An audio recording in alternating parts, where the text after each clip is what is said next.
370 को लेके लगातार 5 अगस्त के बाद लड़ाई चल रही है और आज बिलाखिर सुप्रीम कोर्ट ने अर्जियों को सुनना शुरू कर दिया। अब 370 जम्मू कश्मीर के लोगों को वापस मिल सकता है या नहीं, उस सब पे बातचीत करेंगे।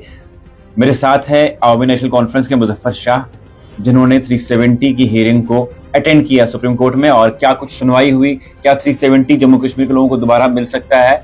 और जो सेंटर ने एफिडेविट पेश किया 370 को लेके, जो केस चल रहा है, सेंटर ने कहा कि जम्मू कश्मीर में नॉर्मलसी वापस आई है, 370 के बाद हड़तालें बंद हुई हैं और भी बहुत सारी चीजें कही। और उसके बाद जब आज सुप्रीम कोर्ट में सुनवाई हुई, क्या कुछ कहा गया, क्या क्या दलील पेश की गई, इन सब मुद्दों पे क्या कुछ सुनवाई हुई, क्या कुछ सुप्रीम कोर्ट ने कहा। मेरे साथ ऑनलाइन पे दिल्ली से हैं मुजफ्फर शाह साहब, आपका बहुत बहुत स्वागत है। जी शुक्रिया मलिक साहब। अब मुझे ये बताइए कि 370 जो पीएल आप लोगों ने दायर की थी, इतने टाइम बाद सुप्रीम कोर्ट ने सुनवाई की, क्या कुछ कहा और क्या आपको लगता है कि 370 वापस आ सकता है? क्या बातचीत हुई सुप्रीम कोर्ट में? देखिए, मैं मोटा मोटी आपसे बात करूं जी। एक तो सबसे बड़ी बात है कि ये 3-4 साल का जितना भी हमने इस पे एफर्ट्स लगाई, और ये जॉइंट एफर्ट थी हम सबकी, और इससे आज ये एक नतीजा निकला जो हमारे लिए भी, मेरे लिए खुद थोड़ा सरप्राइज भी था कि अब 2 अगस्त से पहले तो आपको 27 जुलाई तक तमाम अपने पार्टीज को फाइल करनी है, तमाम जो डॉक्यूमेंट्स अगर उन्होंने कुछ भेज दिए हैं या रिटन सबमिशन वगैरह जो भी इसकी प्रोसीजर्स हैं उसको कंप्लीट करना है 27 जुलाई जी। नंबर 1 जी।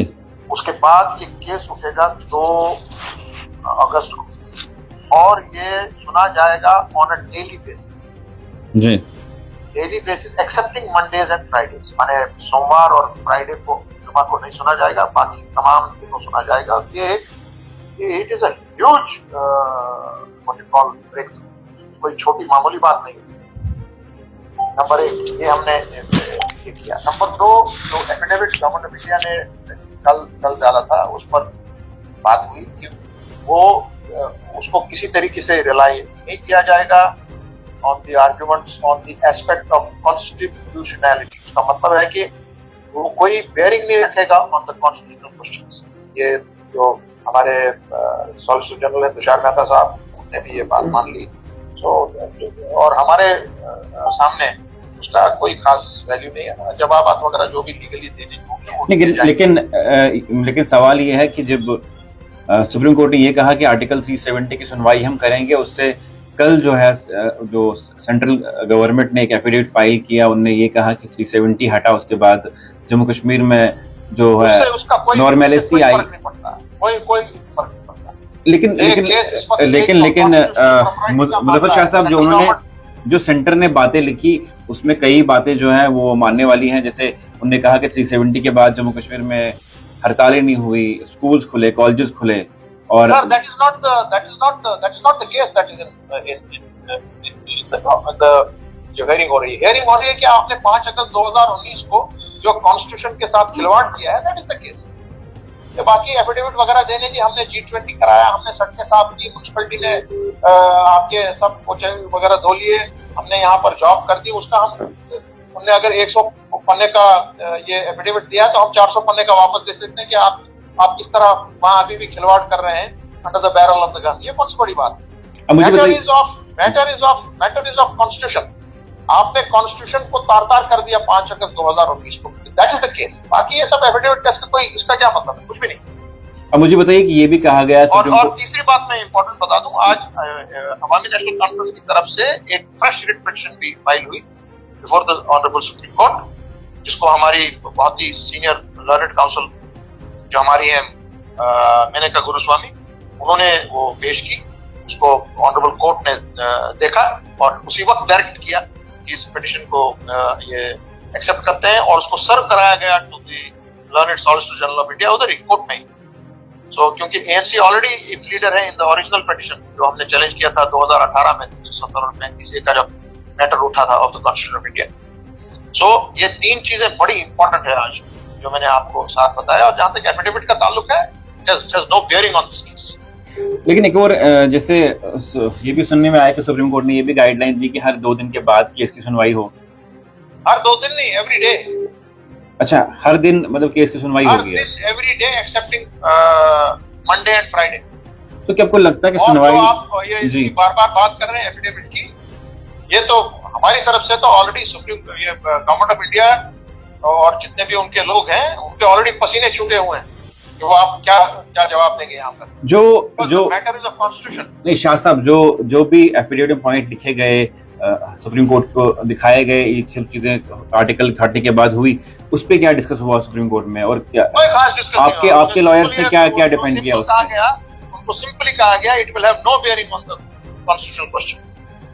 इसके साथ कोई ताल्लुक ही नहीं। तो क्या आपको लगता है कि बीजेपी वाले जनाब कुछ भी बताए, हमने जी ये एफिडेविट दिया वो दिया। अरे बात यह है कि आपने 5 अगस्त 2019 को क्या आपने कॉन्स्टिट्यूशन ऑफ इंडिया को तार किया कि नहीं? आपने अनकॉन्स्टिट्यूशनल डिसीजन लिया कि नहीं? आपने इलीगल मैटर किया कि नहीं? आपने जो रिऑर्गनाइजेशन एक्ट किया और स्टेट को 2 हिस्सों में बांट दिया, वो सही है कि गलत है as per the constitution of the country? वहां कहाँ जाएंगे? वहां तो फंस गए बुरी तरह से। शाह साहब, जैसे सुप्रीम कोर्ट ने जब ऑर्डर निकाला कि हम 370 की सुनवाई करेंगे, वहां पे लिखा गया था Shah Faisal versus others, Shah Faisal and other versus union of India. क्या आपको लगता है कि जो हमें ये भी सुनने में आया कि आज सुप्रीम कोर्ट में ये भी दरखास्त लगाई गई कि जो 2 नाम है उनको रिमूव कर दिया जाए? वो रिमूव कर दिए, उन्होंने रिमूव कर दिया, उससे क्या फर्क पड़ता है? वहां 22 एप्लीकेशन। देयर इज नो ये जो आप बार बार नाम ले रहे हैं इन लोगों का, there is no need to take their name, they are of no consequence this case now. तो क्या आपको लगता है कि 370 की लड़ाई कितनी लंबी हो सकती है? क्योंकि जब कोई केस कोर्ट में चलता है, हमारा केस है, मैं बार बार आपको कह रहा हूँ, it is constitutionally legally A water tight case. पूरा वर्ल्ड आज माननीय सुप्रीम कोर्ट के ऊपर नजरें लगाए हुए हैं, जम्मू कश्मीर और लद्दाख के लोग नजरें लगाए हुए हैं। और आपको हम एक्सपेक्ट कर रहे हैं, एक्सपेक्ट क्या करते हैं honourable supreme court of India को? कॉन्स्टिट्यूशन, हमारी कॉन्स्टिट्यूशन को अपहोल्ड करना है और जम्मू कश्मीर और लद्दाख के लोगों को जस्टिस देनी है as per laid down constitution and the law. शुक्रिया जनाब। Thank you sir, thank you. ये थे मेरे साथ अवामी नेशनल कॉन्फ्रेंस के मुजफ्फर शाह, जिन्होंने सुप्रीम कोर्ट में आज जब केस की सुनवाई हो रही थी ये वहीं पे थे, और उसके अलावा नेशनल कॉन्फ्रेंस के हसनैन मसूदी वहां पे थे। और क्या कुछ बातचीत हुई सुप्रीम कोर्ट में, क्या कुछ सुप्रीम कोर्ट ने कहा, और सेंटर के एफिडेविट को लेकर जब हमने इनसे बातचीत की, क्या सवालात पूछे, इनने क्या जवाब दिए, आपकी क्या कुछ राय है जरूर कमेंट सेक्शन में दीजिएगा।